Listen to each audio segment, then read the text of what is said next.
Well, Graham, friends, thank you very much for that really kind introduction. And first of all, can I pay tribute to Graham Morris for the brilliant job he does as chair of Labour Friends of Palestine in the Middle East. And I'm sure you're going to give an energetic cheer to your vice chairs, Richard Burden, Andy Slaughter, Lisa Nandy, and Seema Malhotra. Let's hear it for them, please, ladies and gentlemen. That was a bit better.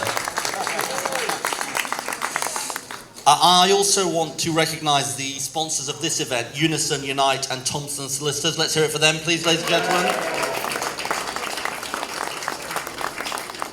Look, I do also want to say something about somebody who we've lost in the last year, somebody who was an incredible supporter of Labour Friends of Palestine in the Middle East, somebody who was a dear colleague to so many people, someone who was tragically killed in a terrorist incident in Afghanistan, and that's Del Singh.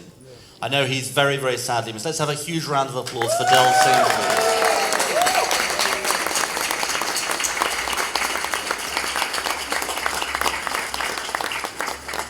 Now look, friends, this is a conference where we meet very conscious of the terrible events of the last few months. And I just first want to say, echoing the words of Douglas Alexander in his speech today at conference, that the Labour Party took a stand over the summer. We took a stand because we thought it was the right thing to do. We took a stand against the terrorism of Hamas, but also against the Israeli incursion into Gaza.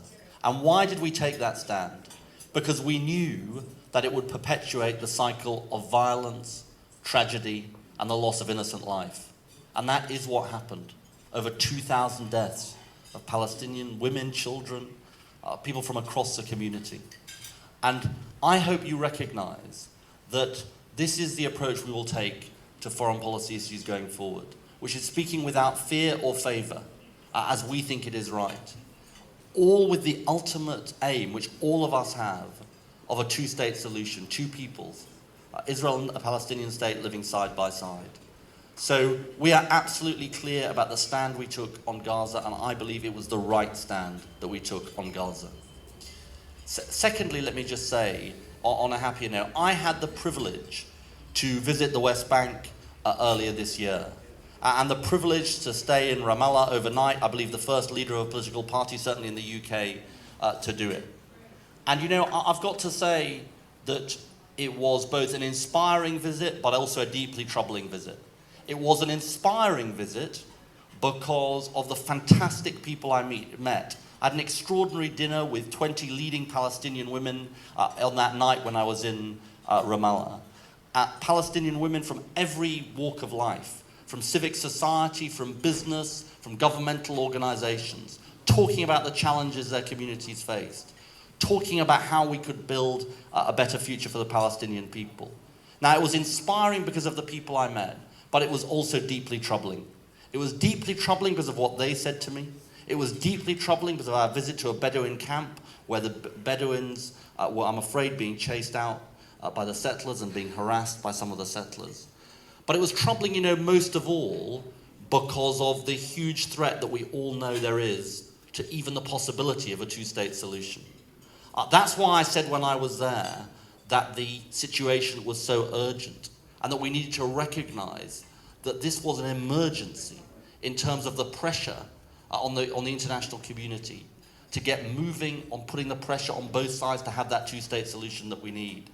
And in a way I connect these first 2 points because the vacuum of meaningful peace talks, the vacuum of a meaningful peace process is what produces the cycle of violence. And that takes me to my final point. What is our responsibility as a Labour Party? Our responsibility is to speak out without fear or favour. But our responsibility even more, and this is the responsibility of the European Union, the United States, people right across the world, is to say there can be no excuses for no meaningful negotiations.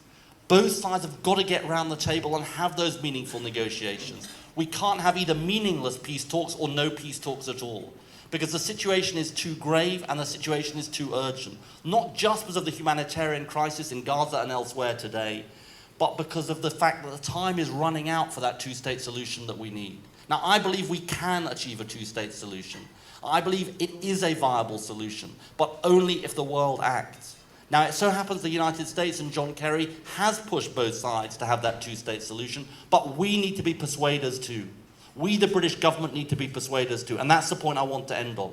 Look, my commitment to you is that we will be persuaders for that two-state solution. We will not disengage from the situation. We will not stand by on the sidelines. We will not ignore the challenges the people of the West Bank and the occupied territories face, and we will not ignore the importance of both security for Israel and a viable Palestinian state. We will do everything in our power to make it happen. We will do it with you, Labour Friends of Palestine and the Middle East, and I look forward to working with you, both in opposition and into government. Thank you very much.